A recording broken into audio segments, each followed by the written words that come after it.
The Chicago Bulls experiment is failing. Now, before I get 500 hate comments saying how I'm stupid, I'm ugly, I'm fat, and I don't know ball, let me just show you guys I'm a Bulls fan, okay? You see this? I like you guys, okay? We're friends. I totally didn't buy this shirt because it was on sale and I thought it looked nice. I'm just a Bulls fan. That's it. Now, I did kind of clickbait you guys in this video by saying the Bulls need to rebuild. Let's all be serious. The Bulls are in trouble, but they're not in that crazy of trouble, okay? They don't need to go blow up everything. But, you know, I needed my views. But I am going to help fix the Bulls because I'm a NBA YouTuber god genius GM and I know exactly how to fix them, and I'll be explaining that later on in the video. For now, we need to go over some of their problems, okay? What are we dealing with here with the Bulls? The Bulls aren't having a terrible start of the year. They're currently 9-13 in the league. Now, tomorrow they are going up against the Sacramento Kings, and they're probably going to go 9-14. And by the way, I'm going to be at that game, so here's a picture of me at the game. Wow, hope you had fun. I hope the Kings win, or else this looks really fucking stupid. But at this time last year, they were 15-8, and they, you know, eventually made their way to the top of the East, which if you look at this year with their beginning, you could not even fathom the Bulls being number one in the East. I mean, it's impossible. So looking at everything, the Bulls are kind of on a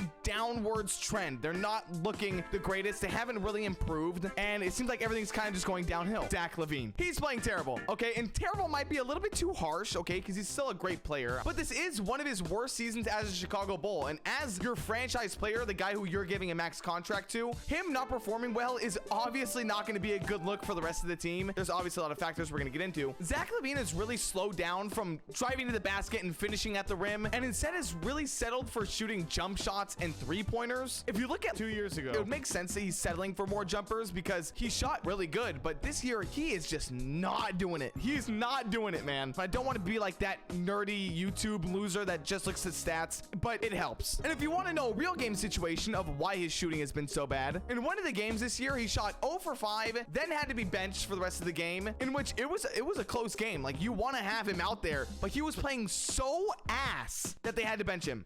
Crazy. Real quick, the guy behind the camera with a gun pointed at me says that if you don't like and subscribe right now, he will shoot. Please like and subscribe. Yo, Mitchell. Hey. If I talk about someone shooting me, will that affect my YouTube video? Probably not. All right, sweet. Thank you.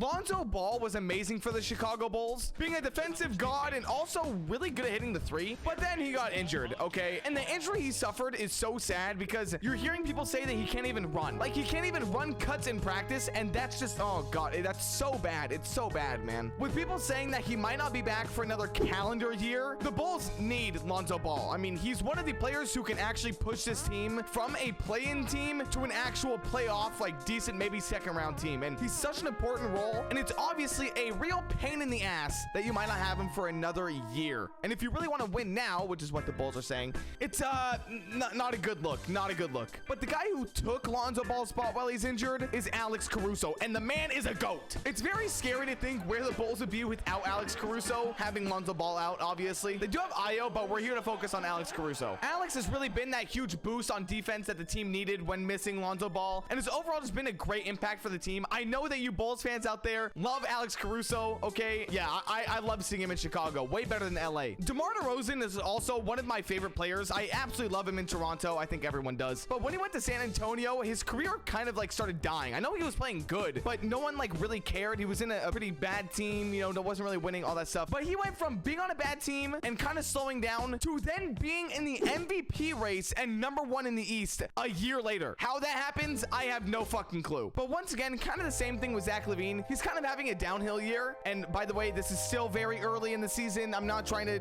overreact or anything, please, God. But yeah, he's not having the best year so far. Last year was obviously way better. And when you just have these top players that aren't playing like how they were, or they're not playing to their top level, it's going to affect the whole team. And unfortunately, that's just how it is. And he is 33 years old. He's not getting younger. You want to win now. You don't really have much time left. So we'll see how much longer they'll keep this experiment going. But there is someone who I know Bulls fans don't want to keep, and that's Nikola Vucevic. Vucevic. Sorry, I don't know how to pronounce the name. He's been a nightmare for the Bulls. Now, I hate being a hindsight herald, so I'm not going to sit here and be like, oh my God, how did the Bulls trade away all those picks to get him? He's not even that good. Because that's just cringe. I think every NBA fan does that, and it's so fucking stupid. But the moral of the story for Vucevic Vucevic is that he went from being a all-star great player to now being the starting center for a play-in team, and it's really sad to see. And I know Bulls fans really want to get rid of him. He just doesn't really fit in this system, and you know, you kind of want to move him out of the way. Now we have reached a point of the video where I tell you guys how to fix the team, and the answer is that shit is not my job. I have no fucking clue how to fix this team.